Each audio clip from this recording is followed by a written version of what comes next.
Il Panevin è l'evento che ogni anno rievoca una delle più antiche tradizioni contadine.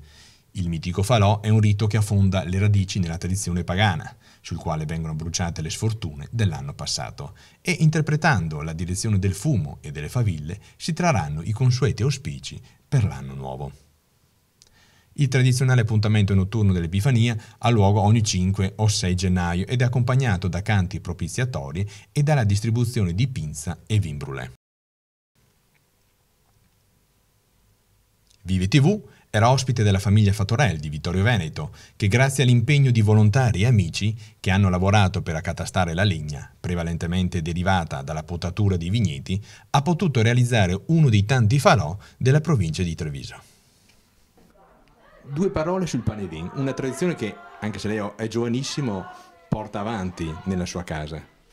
Sì, una tradizione prima dal nonno, poi dal papà, di conseguenza dei figli. Il classico Panevin dove si brucia tutta la ramaglia che si taglia durante l'inverno in preparazione alla primavera.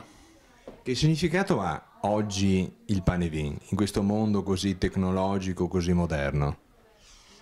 È un'usanza che sta pian piano morendo perché i giovani, ahimè, lasciano queste tradizioni, antiche tradizioni come tante altre, le lasciano perdersi con gli anni.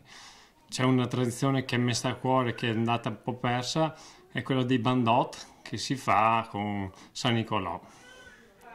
Come si fa il vin brûlé e la pinza?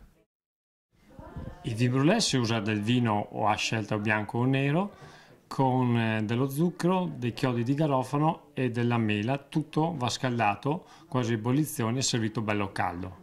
Per quanto riguarda la pinza è un dolce tipico di una volta, dunque si usavano gli ingredienti di una volta, quelli poveri, dall'uvetta ai fichi, alle noci, alla farina da polenta che è l'elemento essenziale, il latte, e tutto amalgamato e fatto una polenta con questi ingredienti.